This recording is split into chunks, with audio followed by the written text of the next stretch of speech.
Having a body is such an odd thing. It's something where I've always wanted to trust my body but not trust my body. You know, there's that situation where you're eating birthday cake and you have one slice of birthday cake and you say, I would like another slice of birthday cake because that's what your body says, but your brain also says no, and you're thinking, well, my brain is also my body, so who do I listen to? When do I decide to eat this second piece of cake or the third piece of cake? Maybe you eat 2 more pieces of cake and then you feel a little sick afterwards. It's hard.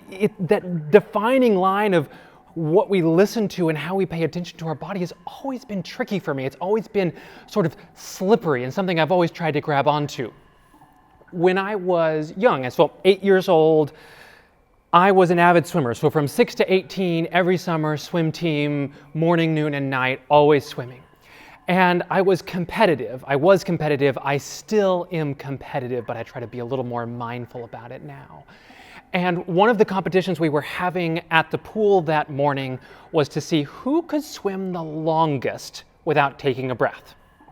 And so you watch the different kids go, and one of the high school boys set the record. He had gone 50 meters and a little bit more, so about 75 meters. Had gone all the way to the end of the pool and turned around a little bit. And I thought, I bet I can do that. And so I start swimming, and as you swim, whenever everyone in the competition, their job was to, when you had to take a breath, you would stop swimming and stand up. So as I'm swimming, you can see how far you're going because you start passing bodies and legs and bodies, and you're swimming. And there comes a time when you're holding your breath where things start to not feel good.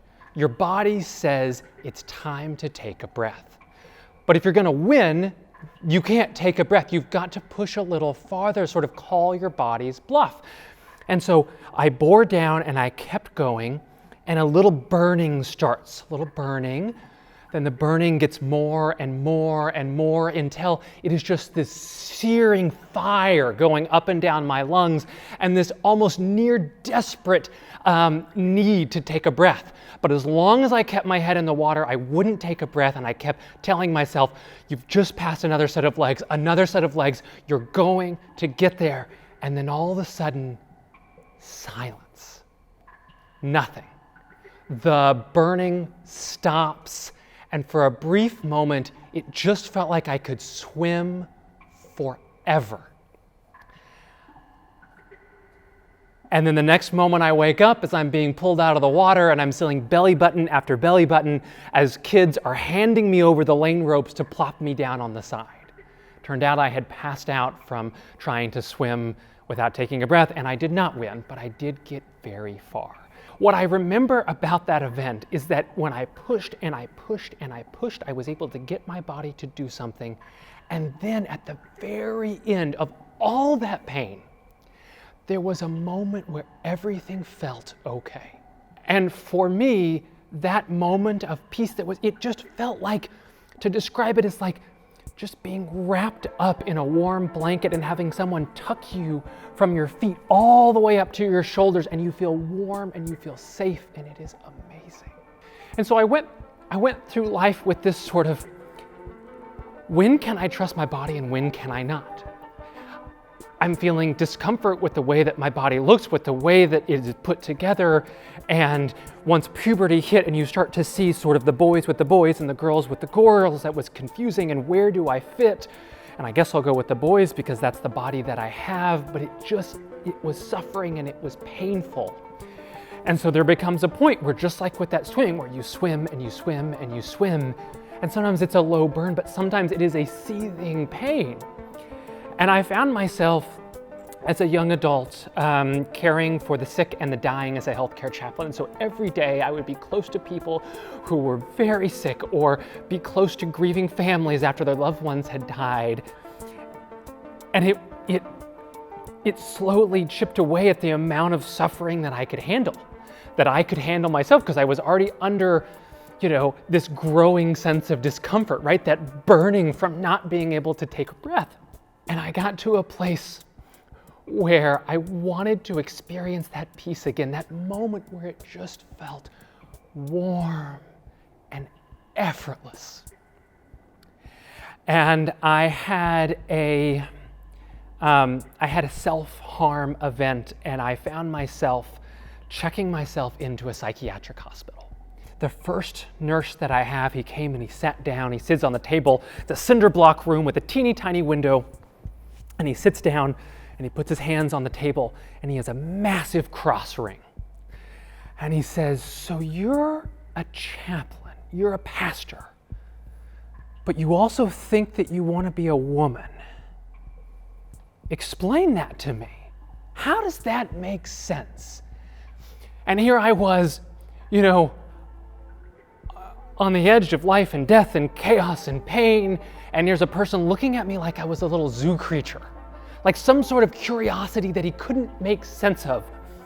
And he starts talking and pushing, and it is several hours before I get another nurse. And the only reason that he wasn't the nurse to stay with me was that I needed to do a drug sample for him. I was supposed to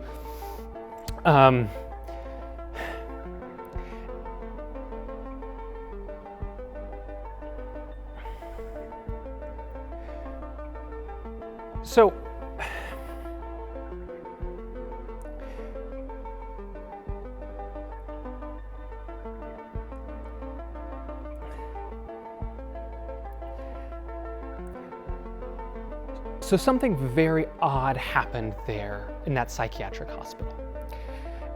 It was a strange and loving and cold and not loving place, sort of all the things that you would expect a psychiatric hospital to be. And in this place, I had one nurse who looked at me like a zoo creature, who couldn't understand it and wanted me to explain to him how it was that I existed and how my thoughts and beliefs made sense when they didn't make sense to me. My understanding of a body is you whip it, you self-flagellate it, you make it do what it's supposed to do. And here I was, just not being able to get there. I just couldn't run any farther. I'd run out of breath. I'd gotten to that place where there was nothing left. And I got a new nurse.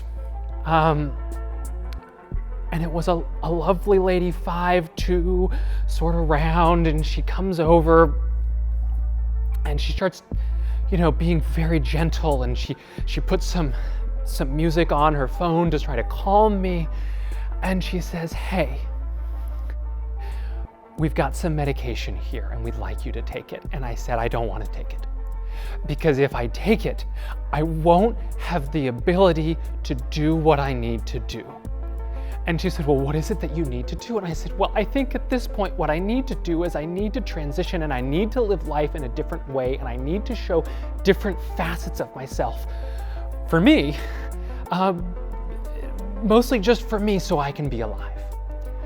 And I said, "If I take anything, an antidepressant, anything that will numb me or take away that edge, I won't have that pain to keep me going."